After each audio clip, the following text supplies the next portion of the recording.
Hello, friends, and welcome to another episode of Dark Side of the Word. We weed out the good, the bad, the creepy, so you don't have to. Join us as we discuss our latest book club reads and content recommendations. All topics are dissected and debated from a creative's perspective. New episodes are posted every second and last Thursday of the month. Watch Dark Side of the Word on YouTube or listen to the audio-only version on iHeart, Apple, and Spotify.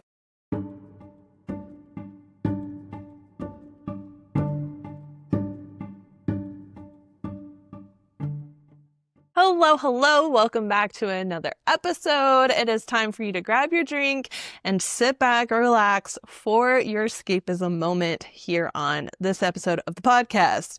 Now, if you are just here for the book and you're not here for us lovely ladies, which, I'm offended. We're crushed, definitely. So crushed. How dare you? You can use our, what is it?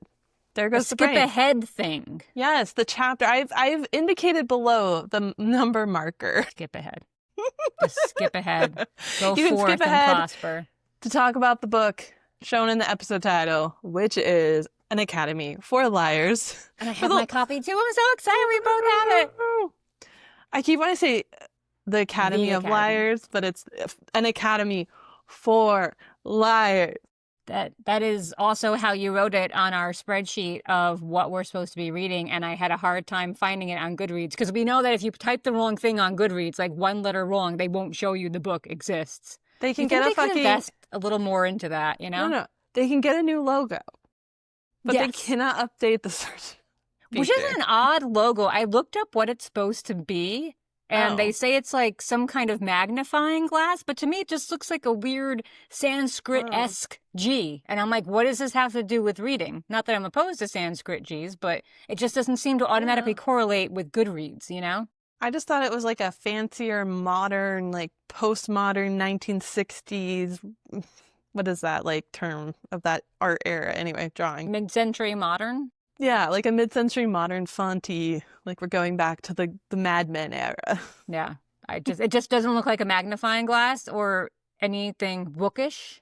Also, a magnifying glass is what's shown in search bars, which then if you're going to advertise your magnifying glass, shouldn't you have a better search bar? Yeah, you should. Oh, the irony. But yes, An Academy for Liars. Yes, by Alexis Henderson. She also did The Witch Book. Oh, God. The Year of the Witching. Yes, The Year of the Witching, which is where I originally know her from. That is the first book I read by her. So this is actually my second Henderson book. But we digress. We are not supposed to talk about the book right now. We have other things to talk about. Yeah. So, Normally, I will give book and TV updates, but I don't really want to talk book and TV updates this episode unless you want me to wax poetically about how amazing K-pop Demon Hunters is. And We're good. I'm going to watch it, I promise, eventually, sometime this year, maybe over Christmas break. I don't know. Well, I am going to a sing-along in a theater with friends. It's a good time. I did not put this together. I will just say I was invited. Somebody else brilliant put this together, and they are your hero. Anywho, so CJ, don't worry, CJ is going to be giving us a book and movie update. And I have other things to talk about. Don't worry. Okay. Because I'm going to one-up CJ in this episode. She's not even ready. I have not even hinted at what I'm going to tell her. No, you haven't. I didn't know there was a contest. I didn't come prepared for a contest. A battle of something. You already entered the contest without realizing you entered the contest. Okay, this feels like a dystopian novel already. Okay, I'm just going to start talking about what I'm watching and reading. Okay. All right, so I have been watching The Hunting Wives on Netflix. Have you seen it? That. I almost started it, but then I watched North of North instead, which actually, I do have a show to watch. North of North is amazing. I will tell you in a minute. You go first. I'm interrupting you. Okay, that's okay. So The Hunting Wives, I'd seen it on my Netflix queue when they show new things, and I wasn't really intrigued, but then I saw that Brittany Snow was in it, and I love her. I think she's just a flawlessly gorgeous human being. And the same for Malin Ackerman, who is also in it, though I don't like her brown hair in this. I like her with her blonde hair, so that was a bit disappointing. It was like when that actress I like from the House of the Fall Usher, She was like that weird goth chick, yeah. and she had the platinum hair or something. And I'm like, where is her nice brown hair?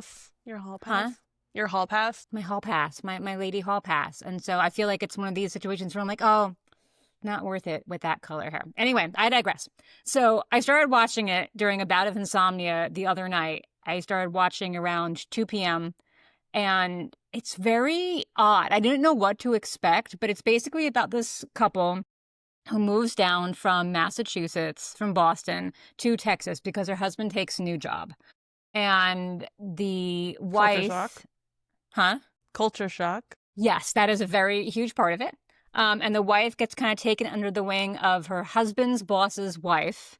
And that is part of this hunting wife group. They go out hunting, they drink, there's kind of socialites, and, there's backstabby things. And it's very trashy. It's very thriller-y because a body does pop up at some point, and you have to figure out who did it. And for the first 4 episodes, the only word I can use to describe it is uncomfortable. There's very uncomfortable sexual advances being made by everybody. Heterosexual, homosexual, group sex, menage a trois going on. Just lots of like hands sliding on thighs. And you're like, do they want this? Do they not want this? They look uncertain about what they may or may not want. And it's a little uncomfortable. Uncomfortable political affiliations. Uncomfortable racist and social alignments. Uncomfortable cougar ladies going after high school kids who are 18. Ew. But it's just, I can't with that. And I'm like, why am I even watching this? It's because I have insomnia. But before I knew it, I was on episode 5. And I had to know what the hell was going to happen. And I binged the whole thing in a day. And yeah, I became obsessed with it. So it's trashy. It's entertaining. It's a lot of sex, a lot of boobs going on. Do not watch this with the kids in the room. This is an after the kids go to bed type of show, just FYI. And it was good summer fun. Good summer fun. So when you said you had insomnia and started watching it, do you mean 2 a.m.? Did I say p.m.? I meant 2 a.m. I also did not get a lot of sleep last night, so I'm lucky I'm even speaking English right now. I totally clicked on that show, and because I thought it would be like Sirens, where there's still like this lighted, like a lighthearted air to the storytelling or whatever, and then it was just like darker at the beginning, and I was like, this is not the mood I'm in. Yeah. So I clicked away, and that's when I found North of North. Okay. But I'm still intrigued. I think I might still give it a try. It's worth it. It's worth it. It just is very uncomfortable at first. Like, I didn't like that kind of stuff because it's just a lot of it. Have you watched not Entourage? What's the one that... I did not watch on. The sexy show with the Zendaya. Euphoria? Have you watched? I did not. I have not watched. I didn't know it was a sexy show. Oh, I forget you're under a rock. Yep. I'm old and under a rock. I don't recommend it if you... Oh, okay. Yeah. So I made like 3 episodes of that show. So I think if I can make 3 episodes on that, this sounds pretty PG. Yeah, this is pretty racy, definitely. I'm not opposed to racy films, movies, shows, whatever. I just didn't like how a lot of advances were being made and people were clearly uncomfortable in these situations. And, just a 50-year-old woman hitting on a barely 18-year-old, a couple of them doing that, it's just a little weird, It's a little Mary Kay Letourneau for me. And I just wasn't into that part. That plot line I was just not into at all. But my brain goes down to this whole essayist question about that theme in the show, but we're not going to go there on here. But my brain just went... What is North of North is essentially a cute little sitcom about, one of the northernmost towns in the Arctic Circle. That sounds delightful. It is very delightful. And they essentially, her husband is the, super boy of the town because it's like a town of 2,000 people and very much locals, indigenous, all this stuff. Wait, is this reality or fiction? Fiction. Okay. And so there's an inciting incident and she just wants to do more with her life. And so she essentially breaks up with him in this really small town. Oh, that's awkward. Tries to start her own life. And it's hilarious. In the small town. with a lot of cultural things, because I do really appreciate how they represent the indigenous people and stuff and all that. And so it's funny, it's cute. You've got a mom, she has a kid and then her mom's in it too. And so them trying to figure out their life together and her getting her job. And I think it's beautiful where it's shot. Lots of snow, lots of, wonderful. Very cute, like small town stuff. Yeah, I recommend it. Okay, I think it was really cute. It. It was definitely an escapism show, and they're already having a season 2 come out. So awesome. Is it on Netflix? Yes, it's on Okay, Netflix. I will definitely watch that. That sounds delightful. It is so cute, and I just really appreciated like the different stuff that they show. I really appreciate the small town. Like, how do you live when it's winter year round, essentially? Yeah. That sounds like it will feed my Svalbard obsession that I have with the person on YouTube that I watch. 100%. This one's in Canada, but whatever. Well, it's up there. It's up farther than I will ever probably live in my life. But it's looking more appealing every day. If it's all up there at some point, isn't it just the same area anyway? Because you could just like hop, skip, and jump across. I feel like it. If it's winter most of the time, then it's probably all the same after a while. Yeah, I mean, like, especially if you just go through the top instead of around, like you're practically in Norway anyway. Yeah, it's all the same. Totally. Okay, so now you have book rec. Okay, book. So I have just finished Everyone is Lying to You by Joe Piazza. Sounds familiar. Because I posted about it on my Instagram recently. I went to the book event. There you go. It is about estranged best friends who reconnect, and one is a journalist looking for her big break, and the other is a trad wife influencer. Well, now I know the Instagram post. Yeah. And so the trad wife's husband turns up horrifically murdered after the two friends reunite. And then the journalist friend has to figure out what the hell happened if her friend is involved and all this other stuff. So it is a fast, pulpy thriller. I feel like the theme of my summer is just fast, pulpy thriller type things right now with murder involved. And that's all I want to consume. And this totally hit the mark for that. I could not stop reading this book. It was so good. It was so much fun. I'm starting to you know how eventually influencers and, podcasters get their sayings to come up? Yeah. I'm starting to come up with ideas for merch. So one of them is definitely is it horror? But another one is light and frothy. Now I'm thinking we need to grab in pulpy. Pulpy. Was it pulpy? Is it pulpy? Was it pulpy? I love that. That can go so many different directions. That would be so cute on a little hat. Was it pulpy? I kind of want it emblazoned across my boobs. Was it pulpy? Yes. And I want that. Yeah. And then light and frothy. But yeah, people, you definitely need to read this book. It exposes. So Joe Piazza is a journalist, and she did 5 years of research on the multi-million-dollar industry of influencers and all of the fraud that goes on in influencing, how they're selling us lies. There are some legit influencers out there, but this just it's like an expose, really. And I did not realize how much I don't know about social media and what's depicted on it and influencers, because even though we have a podcast and I have a blog, I don't consider myself an influencer because I'm not influencing that many people on a regular basis. I don't have a lot of affiliate links and stuff. I don't know, honey, with our YouTube followers now. That's true. We are climbing, so I should rephrase that. But there's just so much that goes on behind the scenes that I did not know, and it was absolutely fascinating, and I loved it. I just absolutely. So if you're into learning about any of that at all, and then there's the whole trad wife angle, which I did not know about either until I heard of this book. I live under a rock. We all know this. I don't know anything. So you've never heard of ballerina? No. You told me once, and I forgot what it was, but I never looked it up. Because I was about to ask you, as I wonder if her trad wife influence was ballerina. That was not mentioned at the book launch party. She definitely mentioned some. People were calling out their favorite trad, Nada Smith, something like that. I think I think she's friends with. Sounds like they're all kind of friends-ish. Friends. With friends like these kind of things. So, I went to the author's book event. It was awesome. She did a signing. She had everybody. She asked people to dress up as trad wives and had a little costume contest. You were so cute. Thank you. And she did a pie baking contest, and I brought my strawberry pie, and it won first prize. So I was very excited. I was about to say, But, this is why CJ really wants to talk about. yes, that too. But the book is fantastic. It was the perfect trashy read that I was looking for this summer, and it took me until now to find it. So hang in there. You can find yours too if you haven't found it yet. I feel that you are like part foot, like 1 foot into the trad wife. You think so? You bake and cook like a mad woman. Yeah, but I'm not like, I don't make sourdough from scratch.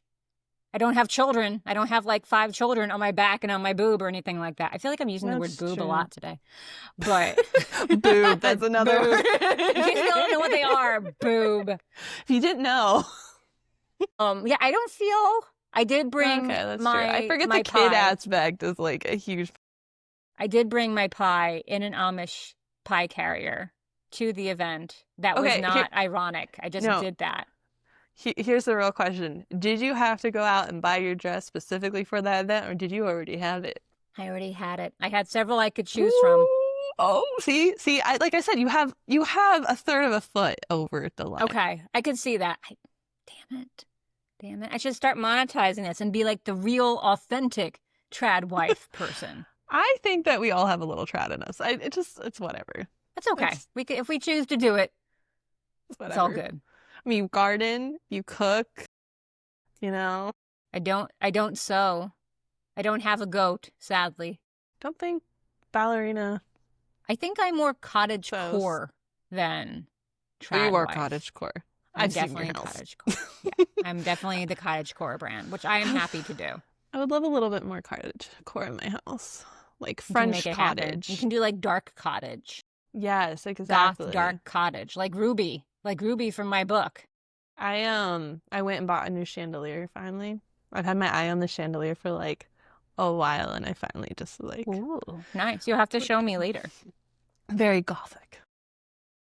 But I need a little bit more color in my life. I know my shelves are colorful, but I bought a yellow skirt the other day, and I thought of you. oh, And I was like, Kait would like this because it's her favorite color, which I'm still shocked by. But every time I see yellow now, I think of you. Which is just such a nice thing to say. oh, see, it makes you smile. You think of yellow, and you can't be but happy. No. Okay, so what are you gonna be kicking my butt with in this topic? We have had too much light and frothy talk now. We need to get to dark and gritty, because I'm so sure we talked about this on the podcast, okay? But a couple episodes ago, CJ mentioned how she had a nightmare that would have been a perfect book. Yeah. But she was too afraid, and she didn't want to write it because she didn't want to exist anymore in that space. The stilt children, yes. Okay. My brain gave me a nightmare that would make an amazing book. And this is where I one-up you. My brain wrote in a plot twist. Your brain what? Wrote in a plot twist in my dream. My brain gave me a plot twist. What did it do? Like, I was in the dream, and then I was getting to a part in the dream, and then it was like, plot twist. Wait, you're not safe yet because of this. Like, literally in my nightmare, I had a plot twist. That's because you're a writer. I was like, what the fuck? Like, not only is CJ rubbing off on me, but my brain fucking wrote a plot twist. It wrote a fucking plot twist. But yeah, it was essentially, I don't want to write this story. It is freaky as hell. It was so scary in my head. Will you tell us what it is? It's hard to describe in the sense of like a dream. I'll just tell like one specific part, but essentially I was somewhere trying to do an audit or like it does sound investigation of a building or an organization or something. Oh, okay. And I went to go investigate this one room, which happened to be a bathroom. Childhood problems coming up. And I was like in the bathroom, and all of a sudden I got this overwhelming need to shut the door. Okay. And to like bar it. And then when I was doing that, I just completely lost my sense of reality and who I was and what I was existing in as this thing was coming down the hallway. But there was some sort of mouse part of my brain that was like, you need to shut the door and keep it shut. You need to, like, that was the only thing, whereas the rest of me was just like, oh, what's the point? What am I doing? Do I know how to breathe? And then it finally passed, like the whatever it passed. And then I got out, and so I was spending a lot of time in my dreams saying like, okay, gotta like bar this up. This is like a portal to a bad place, da da da da da. And then they were like, all right, like we'll do this. And then they suddenly boarded up, and then later in my dream it was like, but that wasn't the only place. So I was like, I love fucking it. brain. Oh, I got hair in my mouth. Okay. So I was like, fucking brain. Because there's something about like the architect who made that room just built this over here. And so now I was like, brain. Think you should try and write it. It could be fun. It could be scary. Well, No, I think I scared myself too much. I have 1, 2, 3, 4, 5 books in my head. 5. I don't need a 6 yet. I need to get through these. Seriously. Yeah, it's exhausting. It's exhausting to be so brilliant and flooded with ideas. I know. For me, writing's going really well. I am already on chapter 32. Nice. That's awesome. Hopefully, I only have 53 chapters. So we're very close. You're more than halfway through. I found an artist that I'm going to reach out to about my cover. Nice. Because they did another cover that I was just obsessed with, another indie published book. So I know they do like. Yeah, that's awesome. So I'm really excited about that. So yeah, that's going well. And then the other thing I've been working on, because hyperfixation is fine. I have a new book tracker. A new what? Book tracker. Oh, not Goodreads, not Storygraph? It's my own. It's an Excel sheet, essentially. Oh, okay. But I made this really I like how fancy. he's glorified it by calling it a book tracker. Well, that's what the title of the file is. My book tracker. Okay. It tracks books. That you titled it. Yeah. Okay, that's nice. So confused. Is it color coded? Yes. Okay, Yeah. that's nice. And it has a box. If you check it and it says you cried, it'll change colors, so you know you cried in that book. That is kind of nice. Do you differentiate between happy crying and sad crying and No. scared crying? No. Because it could be confusing. What if I want a happy crying book? I don't know. Okay, tell us more about your book tracker. But yeah, so it's really detailed. It tracks word count, page count. Now my rating is different.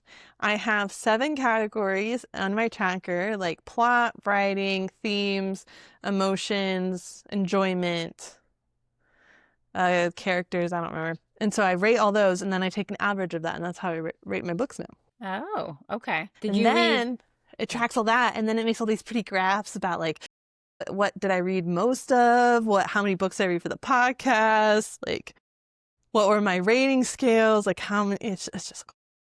Do you plan to monetize this or make it available? Or is it just for you? It's just for me, unless you want it.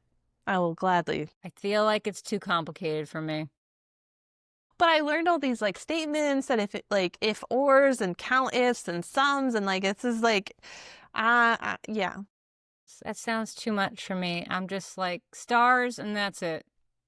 Stars or no stars. Better, Anyway, I got influenced by another bookstagrammer who did one, and then I was like, well, I want one now, and it helps with like all of our book talking too. I was getting confused. True.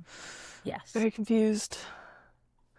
And if anyone's wondering what I'm doing, my dog is being extremely annoying right now. So you have the spray bottle ready.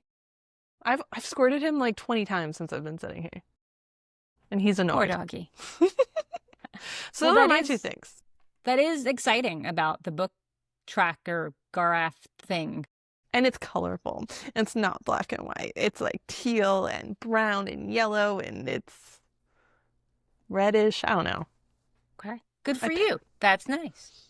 I know. Now I got to backfill the rest of the books that I read this year because I have all the new ones, but like, yeah, I want the whole year. I want to see in the overview what my whole year looked like. It sounds like a fun organizational project.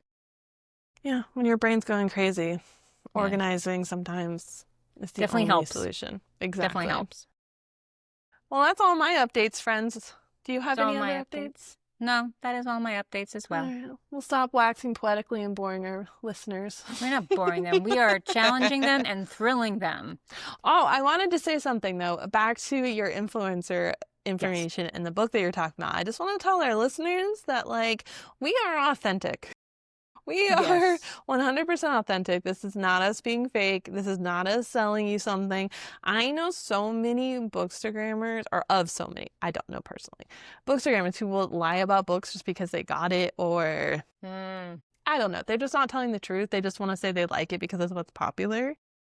But we will give you the Yes. like honest truth. Like I have contacted publishers back and said I can't review the arc you gave me because I just didn't like it. Like I would rather do that than give a bad review on an arc. First off, I'll give a bad review on books that weren't given to me. But like I'll give bad reviews on arcs. Okay, well I do it. I just tell the publisher, I email them the link and I say, hey, here's my post, but read it before you promote it because you might not want to promote this one because I didn't like it. You're so much stronger than I am. I just email them like, I'm not going to review this. I don't think this book I was the target audience. But yeah, we'll give you the honest truth. Like if we like something, we will tell you. I also like to point out that on our podcast and me personally on my blog, I don't review any books that I haven't actually read. So I know a lot of people do lists of books that are, great recommendations, like 50 books that are set in Wyoming or something like that. But they haven't read all 50 books set in Wyoming. So they don't actually know if they're good or if they recommend them or not. But I recommend or review, every single book on there. So that's why there's not a post every single day because I can't read a book every single day. I know the only time I will make a list that is books I have not read is if it's like my most anticipated books. Like I will clearly tell you, these are books I have not read. Yeah. This is my to be read stack. This is my like FOMO stack. Yeah. This is, like my Halloween should be read stack, my list that I put out, my spooky books that I want to read every year. Those are books I have not read. Like I see these people who put these like lists together and I'm like, how do you do that? Because I read a lot, but that's why I don't do those compilation books unless I'm like 100% like sure. Like everyone's doing like their 6 God tier book lists, and I'm like, do I have enough books to even do a 6 God tier book list? I have 2. 2. Last year I just posted like my top scary books, top Christmas books, top something else books. And it took me, 6 years of blogging to have enough books to put together like a really comprehensive list because I waited till I had read them all to give you an honest review. So I'm quite proud of that fact. There you go. So trust us. Yes, definitely. All right. Well, before we get into talking about the reason that we're all here today, an Academy of Liars, just a quick word.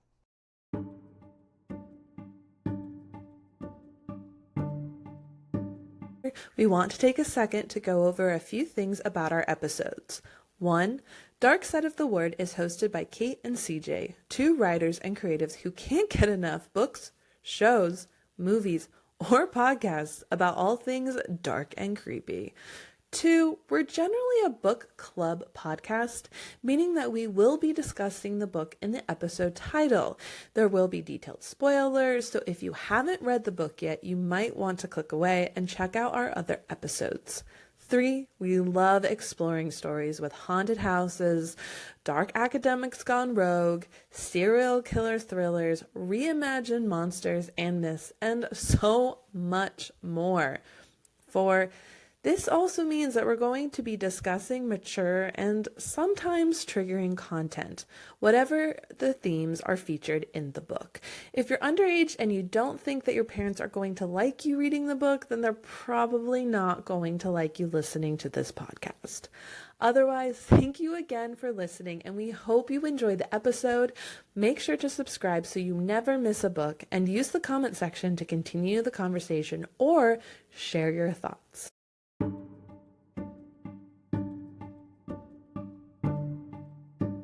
Welcome back. We are going to be discussing our thoughts on An Academy of Liars by Henderson. Alexis. Alexis. What did I say? Alexa. Hey, Alexa. Is it turning on right now? No, I don't have one. I don't have one either. No, I don't. And then I have like the Apple one, but I turned off the Siri on it, so you can't even say like, All right, so we'll first start, per usual, with the synopsis on the cover. Lennon Carter's life is falling apart. Then she gets a mysterious phone call inviting her to take the entrance exam for Drayton College, a school of magic hidden in a secret pocket of Savannah. Lennon has been chosen because, like everyone else at the school, she has the innate gift of persuasion, the ability to wield her will like a weapon, using it to control others and, in rare cases, matter itself. After passing the test, Lennon begins to learn how to master her devastating and unsettling power. Despite persuasion's heavy toll on her body and mind, she is wholly captivated by her studies, by Drayton's lush, moss-draped campus, and by her brilliant classmates. But even more captivating is her charismatic advisor, Dante, who both intimidates and enthralls her. As Lennon continues in her studies, her control grows and she starts to uncover more about the secret world she has entered into, including the disquieting history of Drayton College. She is increasingly disturbed by what she learns, for it seems that the ultimate test is to embrace absolute power without succumbing to corruption, and it's a test she's terrified she's going to fail. Now, before you say anything, I have a few things I want to say. Okay. 1, I do not know CJ's rating on this beforehand because she finished it after me. I did. And 2, I feel that when we give our star ratings, this could go one of either 2 ways. Okay. 1, CJ could have loved it. Mm-hmm. Or 2, I'm going to sit here and apologize to her. So, what is it? So I gave an Academy for Liars 1.5 stars because this is the lamest fucking magic school book I have encountered yet. So What did you give it? I'm going to apologize. Okay, the reason I said that you're either going to love it or not is because of the fact that I did not like it either. You didn't? Oh my gosh. I didn't know which way you were going to go on this. Oh, sometimes when, like we flip, and so when I don't like it, you love it. And so I'm like, there's a chance that she like rated this 5 stars, that she loved it because I didn't like it. So I was like, I'm either going to be like, good for you, or I'm going to be like, I'm sorry because it sucked. My husband was asking me today, he's like, do you know what Kait rated it? And like, no, I never look. And he's like, what do you think she rated it? I'm like, I don't know. Like, historically, if I hate something this much, I could love it, especially in fantasy. Like, if it were literary fiction and I hated it, I know you would hate it too, just because you usually hate literary fiction or historical fiction. But with fantasy, I was like, she may have really liked it.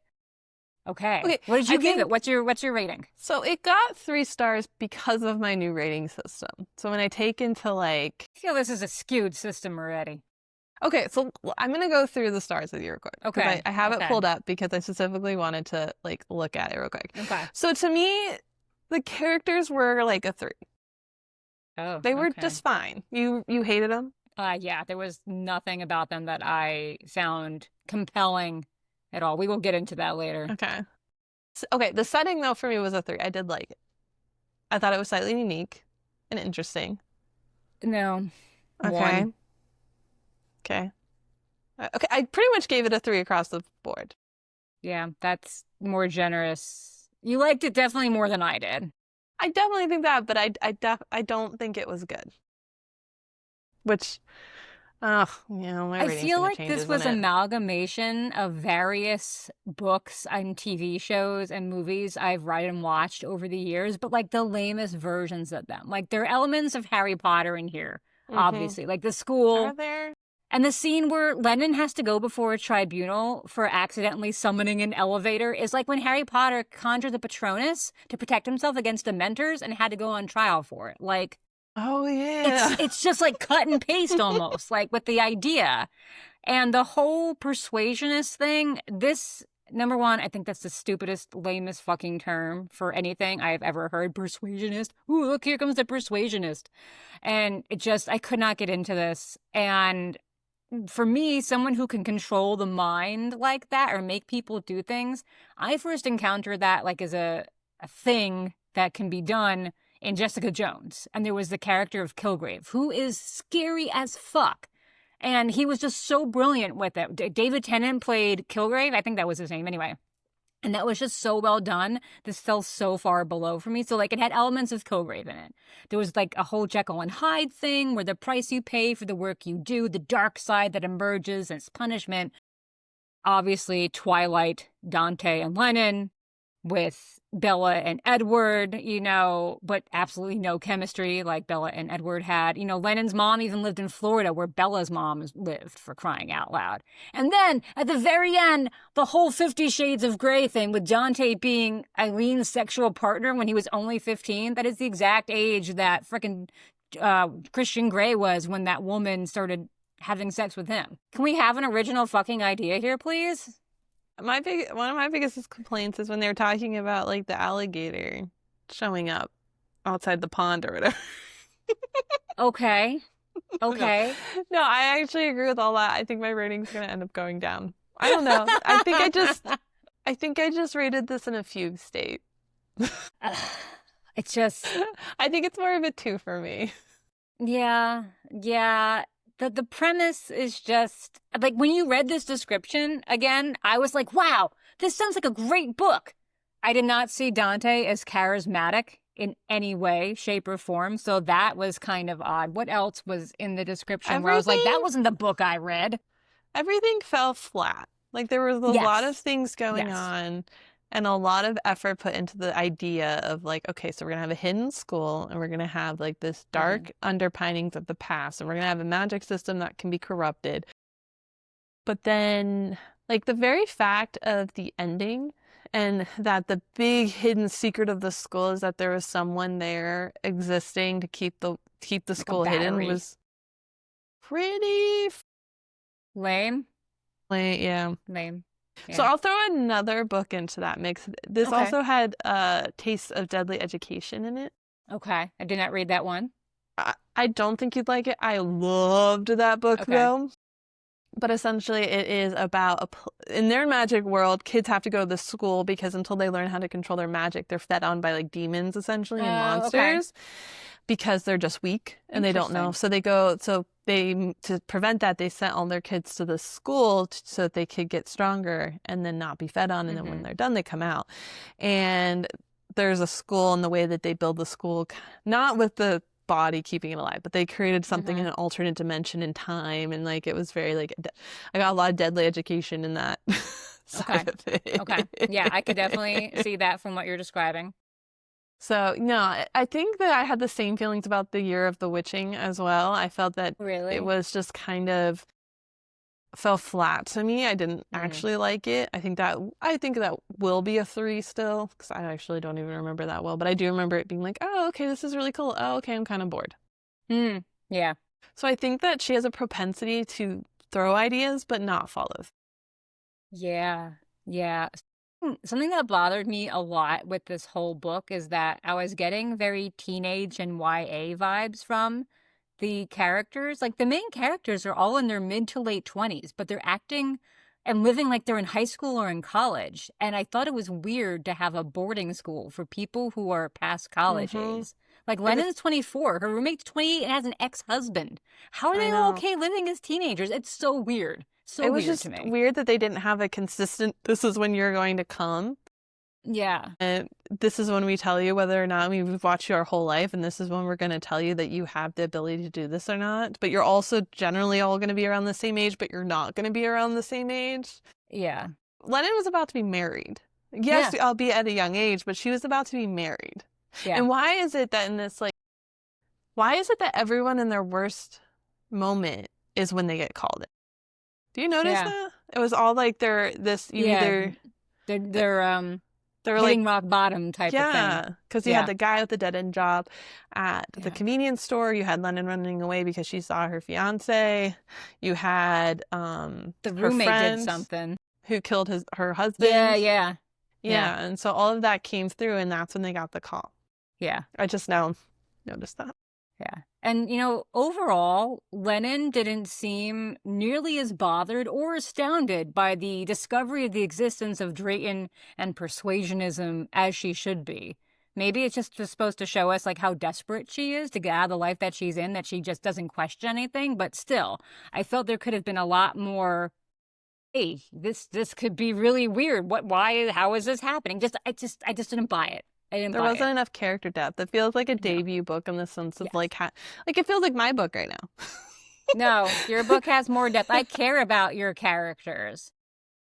But I just I didn't even understand Like, why she just fell right into it. Like, we have this made up thing where no one believes her. Her life is horrible. Like, Yep. she can't follow through with anything. And then she has the Yeah. sister that she's like, Mhm. again, so many things thrown in because we have the whole family dynamic Yeah. that she has all that going on and her sister feeling betrayed. But honestly, where does that really go with it? We have the romance with Dante that was thrown in that doesn't really go anywhere. No.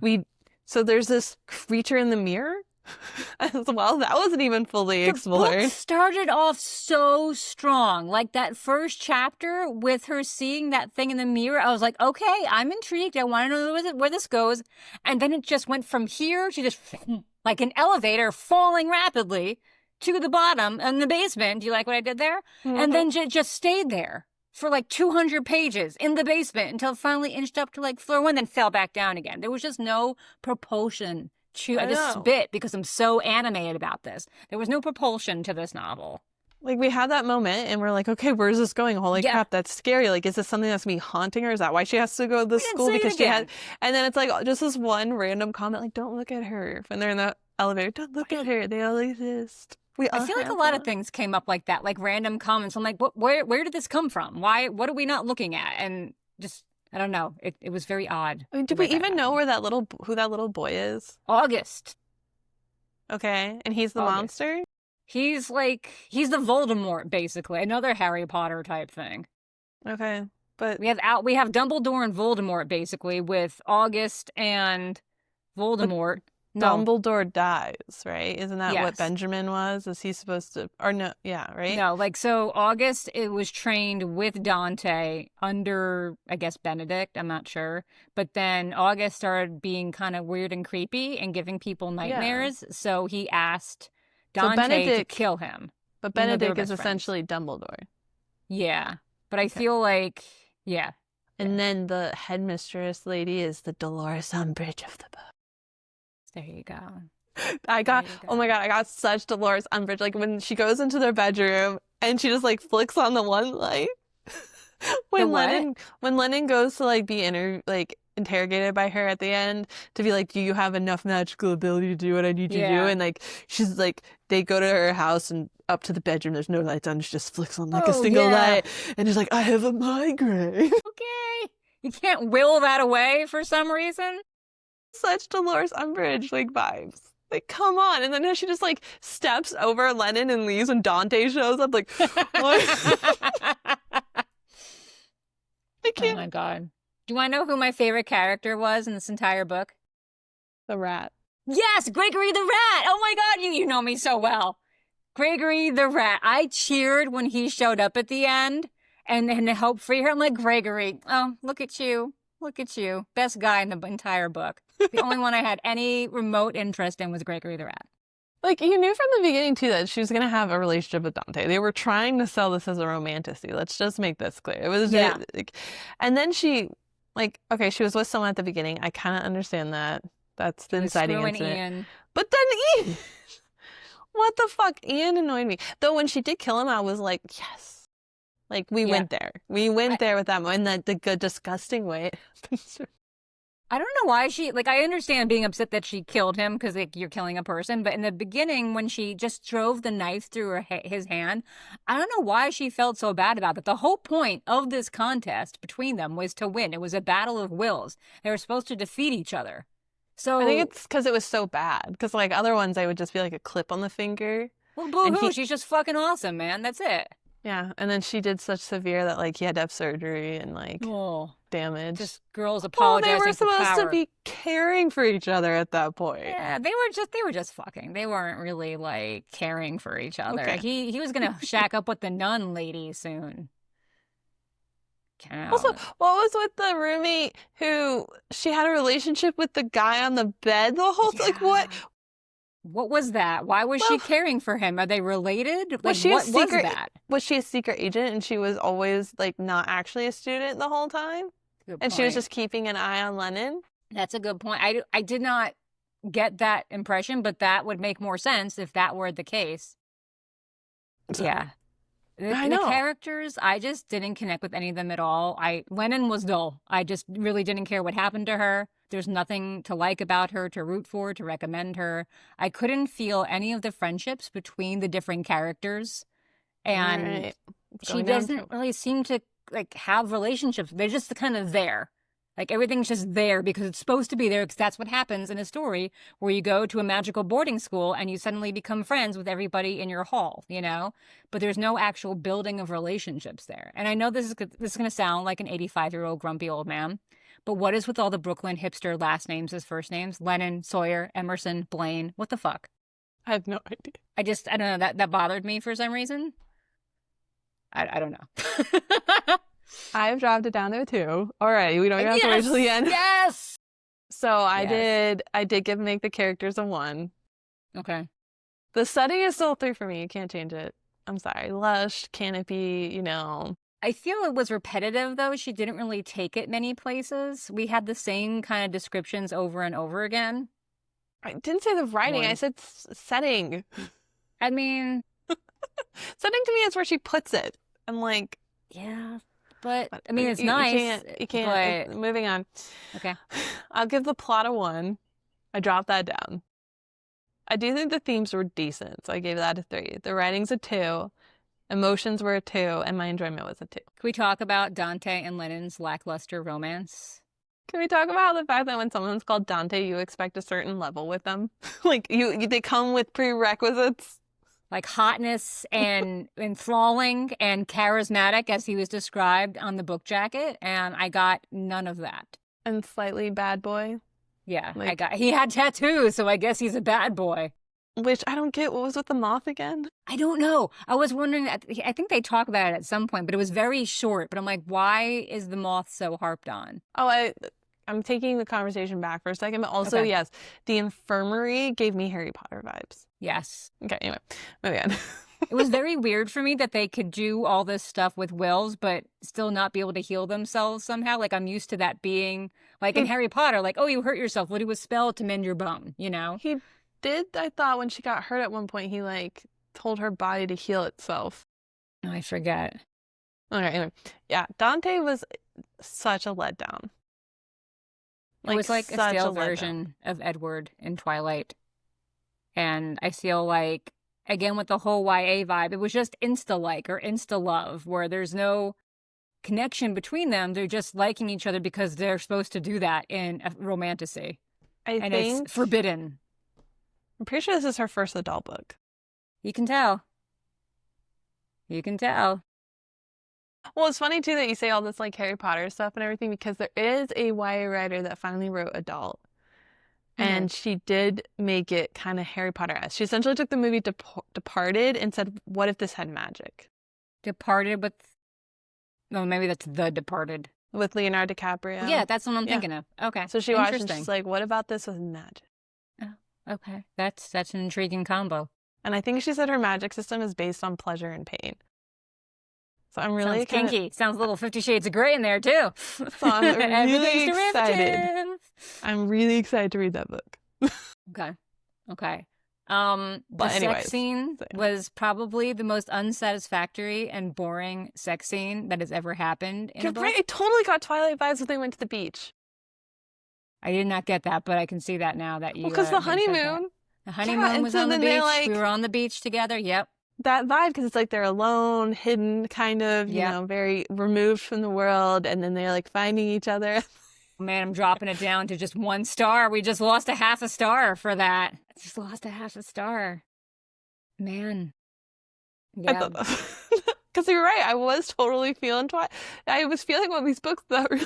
I feel like I have read this before, but a much better version of it is what I read. Yeah, no, yeah. I'm sorry. This wasn't good. Like, Ninth House, you're just... I judge you. I judge you with Ninth House. Ninth House is amazing. This, no. This Ninth House was better. Ninth House was better. And I don't say that lightly, but Ninth House was way better. I feel like in the scheme of this book, Ninth House is like, okay, if you had to like zoom into the ratings, Ninth House is like a 5 in that range. And this is a 1. I wouldn't go that wild and crazy with it, but it's definitely not a 1.5 or a 1 as we've now come to. Wait, no, yeah. No, but what did you give Ninth House? I'm gonna look. Maybe a 'Cause I 2? want to know. Maybe a 3. I might have given it a 3. I think I gave it a 3 because it did have some things that were commendable in it. Yeah, I feel like Ninth House deserve at least a 1 full star higher than this one. I gave it a 2.5. Oh, I'm looking. I don't know. Oh, Hold okay. on. I feel You're- like in general, this whole book, though, was just unnecessarily long, and the action takes too long to get where it's going. I made a note that said around page 200, I got really excited about something that was happening. I forget what it was. Let me see if I can find it. You gave it 2 stars. Okay. Compared to this book, like, yeah, this better be a 1 now because Ninth House deserves a full star better than this book. I'm sorry. It but does. it The bar has does. been moved, definitely. Because after reading, like, you know what a true 1 star. It just, everything was so drawn out. Oh, because around 200 is when they were in The club. Amsterdam. Yeah. And And I was like, all yeah. right, we're going. This is getting good. And then it just fell flat again. Yeah, For like another 'cause 200 pages. they don't explore anything when it comes to, like, August and who Dante is and what's going on. And I want to know more about August. That was the No, first I don't. time. I do. I really sat up. I'm like, who is August? What is he doing? But that would require me to read another book by her. I don't want to know Well, more. this seems like it's going to be part of a series, right? It is? The way That's it what- ended. See, that's what I enjoyed and was excited about this book is it was finally a standalone book. Oh, okay. I mean, Yeah. it doesn't. Yeah, it's a It ends with him standalone. getting in the elevator with her, but Yeah, I 'cause feel he's- like it. Yeah, I feel like she could take this. It could definitely be made into a series if people clamor for it. I feel like it could do that. Well, my problem is I actually had this because I was celebrating our YouTube milestone. So I got to go to the bookstore to buy a book, but Ooh. I didn't want to buy a book into a whole nother series. Mm. So I was actually looking for standalones and I was annoyed because every book I was picking up was like, this is part of a series. And when you talk about sci-fi fantasy series, we're talking like Yeah. some of these 7 are like books. a 20 book investment. And I already have a couple 20 book series that Yeah. I'm currently in the middle of. I don't want to start another one. Yeah. As she, shows her newest retrieval from the library. Mm. This is like, I think 8 books already out and it's not even done. So I appreciate that she wrote a standalone, but I also think it was her downfall because she was trying to put way too much into one single book. Mm. Which, fun fact, did you know Lord of the Rings is actually a single book? And they broke it up into the volumes. They're actually not 3 books. It's one book called The Lord of the Rings with volume 1, Fellowship. Yeah, it's actually one book. Interesting. Mm-hmm. Okay. So fun fact. Interesting. That is a fun fact. Thank you for telling me that. If I'm ever on Jeopardy, that may help me out. You're welcome. That'll save you, and that'll be how you win. I'll give you the $500 that I win from that question in a double dare or whatever it is. But yeah, so I appreciate that it was a standalone. But like I said, it was her downfall Yeah. Yeah. because there was just too much she needed to explore. And what is the thing where people are asking her, do you still have your name? Is she going to lose it at some point? That was never alluded to. Like, that's why I think maybe there could be another book. Like, is this going to come out in another book, like a sequel where we find out she loses her name? Because it's such a weird way to phrase it. Do you still have your name? Not do So you it- still remember your name? You have it. Yeah, I Who guess took it from you? if I had to, because it wasn't well explained in the book, give a reason to why this existed, I would say it is like, were you persuaded or not? Like, if you, like, maybe you lose, oh, is it when the other creature takes over? Maybe you, like, forget your name? It would be nice if she told us, wouldn't it? Yeah, that was so weird. And then it It came was- back up at the end. Like, 'cause I forgot about it, and then Yeah, it, like, yeah. Then it got came brought up at up the again, end. and it's like, huh? And I'm disappointed that it didn't really go anywhere because I thought it was such an intriguing way of asking. I'm like, oh, this has got to mean something. This has got to go somewhere. She's going to forget. And she started to forget a little bit of like who she was or what she was doing. But I don't know. Again, it's not a lot of follow through. Not a lot of follow through. Also, not a fan of the animal death and cruelty going on in there in the very beginning. Mm-hmm. Not a fan of that with the rats and then killing sparrows and stuff. And then Arrows. she mentioned that somebody asked her about her dad, what he would say about killing the sparrows, and Oh. she would like crush the sparrows or something. I don't remember that. And you probably just glossed over it because you're like, I can't handle this already. Animal death, animal trauma. Okay, can I give a bitchy question right now? Yeah. I just don't understand how if this went through a developmental editor, how it like got published. Yeah. Yeah, that's how Yes. I feel. Because she got other books published, so she's in the market. And But people like The Year of the Witching. I haven't read it yet, but people were really liking that one. I I don't understand because to me she probably sold a two-book deal. This is like her third book.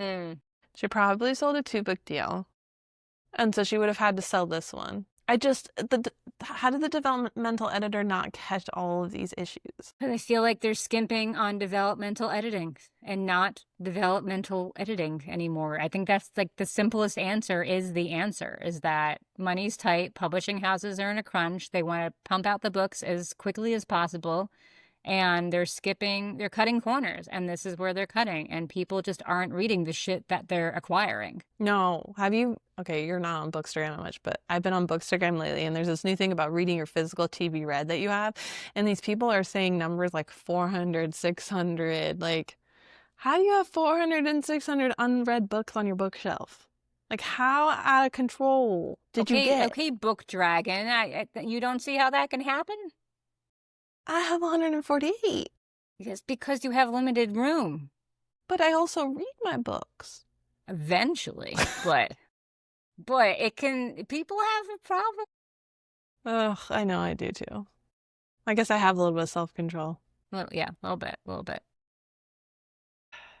I guess, but we bought the book.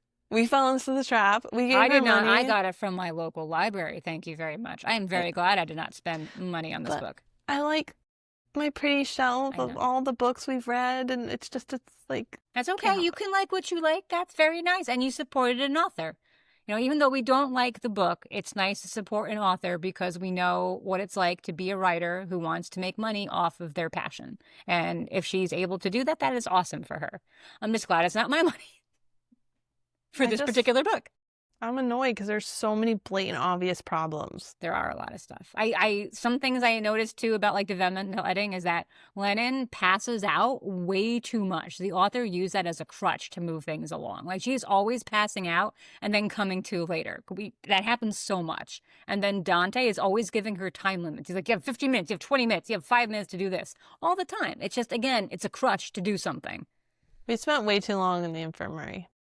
We spend a lot of time in the infirmary. And just overall as a plot concept, we understand, I think the persuasionist thing is stupid, but she didn't amp it up any. Like the elevators, that's weird and lame. We could have been something a little bit more magical, like a portal that opens and is mystical and not just an elevator. And the way that she writes about fighting, she lashed out with her will. She felt him enter her mind gently. What? No. Yeah. And did you feel anything when Benedict died? Because I felt nothing.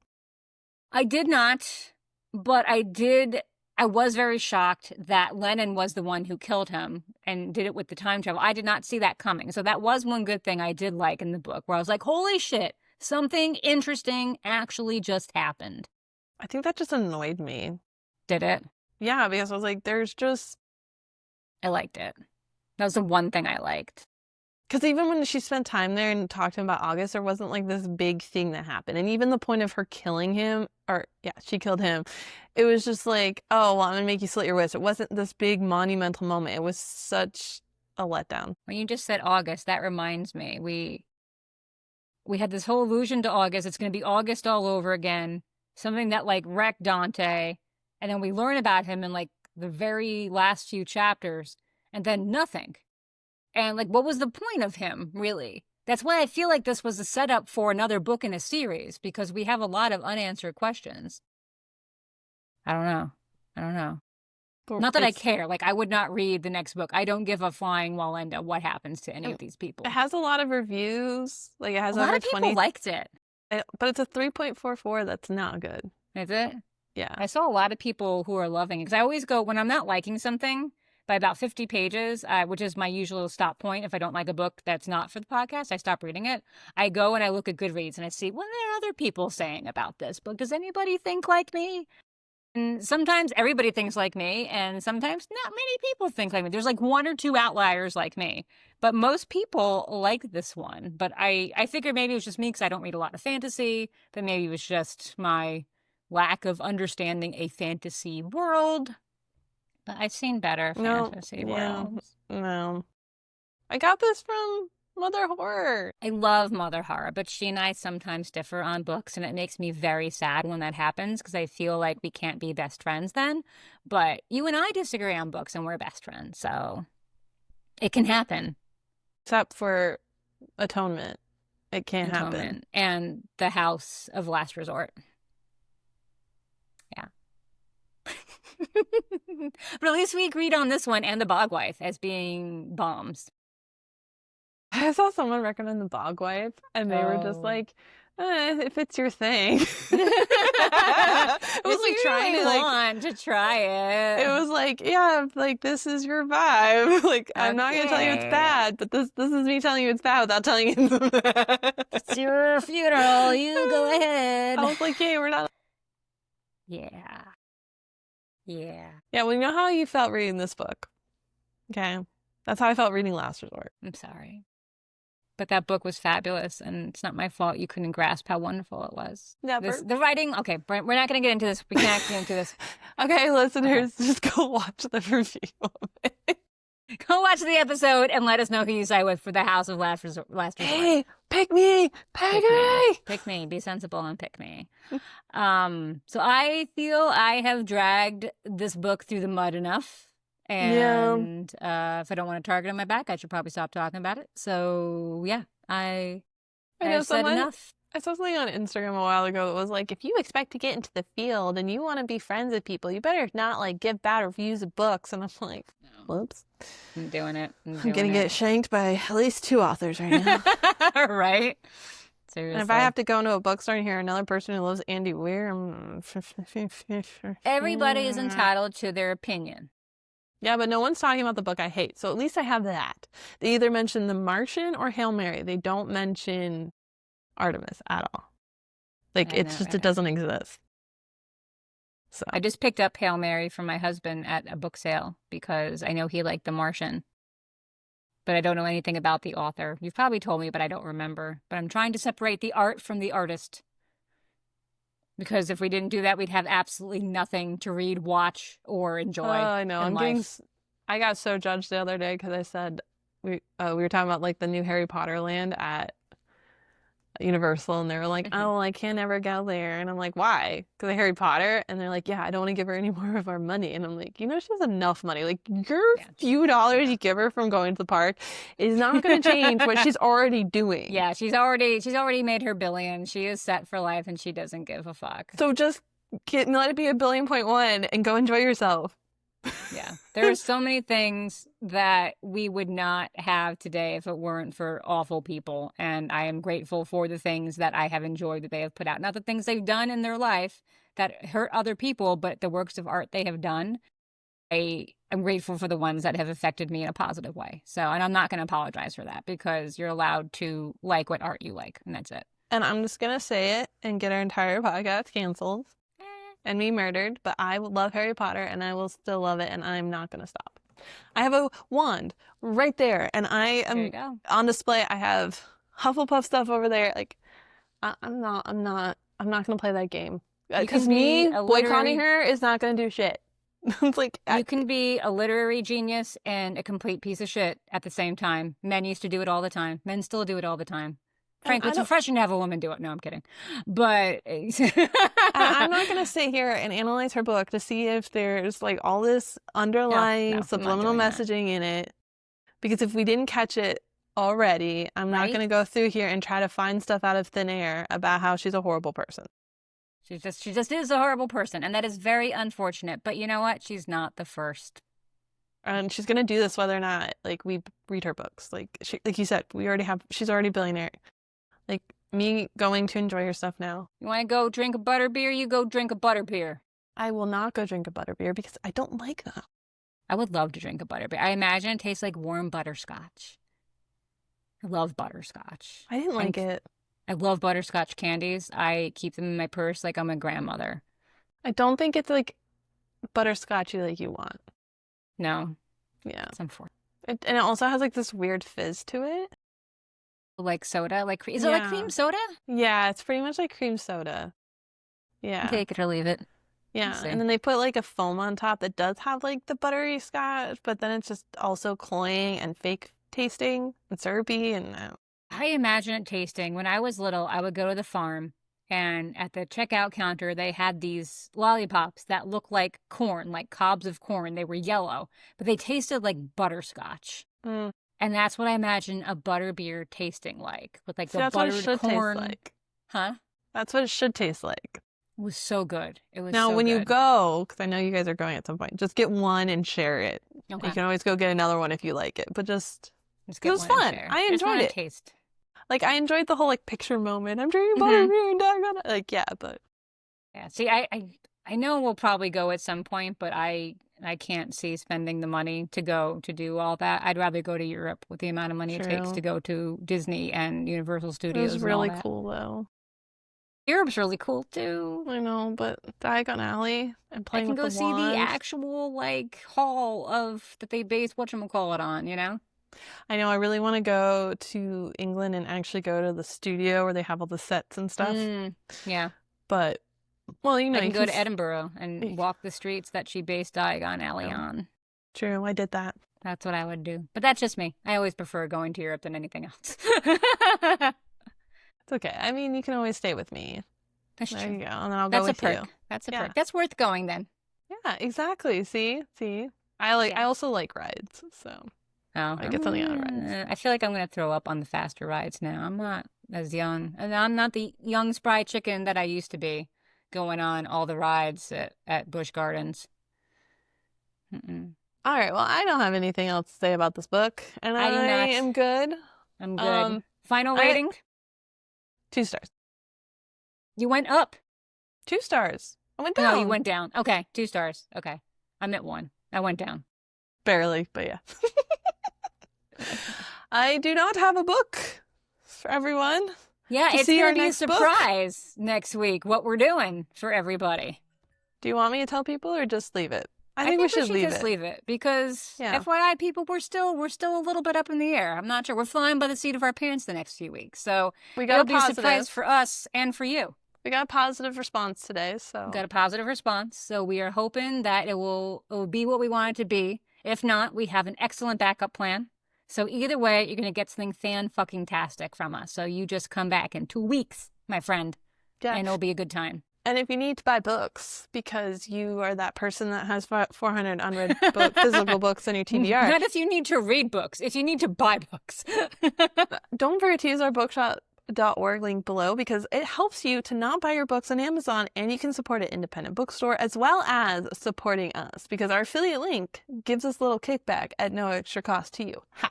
Does. And I actually had some, for the longest time, I have been the only person using my own affiliate link. But the other day, I got a little bit of money from somebody else who purchased a book through my affiliate link. And I was like, thank you, person. It's so special. It took 3 years, but it happened. I'm so happy for you. Thank That was you. really cool. Yes, it was very cool. I was like, oh, maybe I am an influencer. Oh my gosh. Someone used my affiliate link. I am one. Too bad you don't know what book they bought. I do That'd be know cool. what book they bought, but I forget. Sorry. It was one I recommended on my blog. It Oh, wasn't okay. through here. Oh, Sorry. okay. Wah, That's fine. Anyway, thank you so much, friends, for listening to another episode. Please make sure to rate, review, and subscribe on whatever platform you're listening to so that you never miss an episode. And you can also help other people find the same content that you are loving as well, because we just want to spread the word of us. You know, we want to talk books and make more book brothers and sisters and just bitch and moan and cry and laugh and Yep. light all and those share our things. light and frothy book recommendations with all of you. Yes. All right. Well, next time, friends. Bye.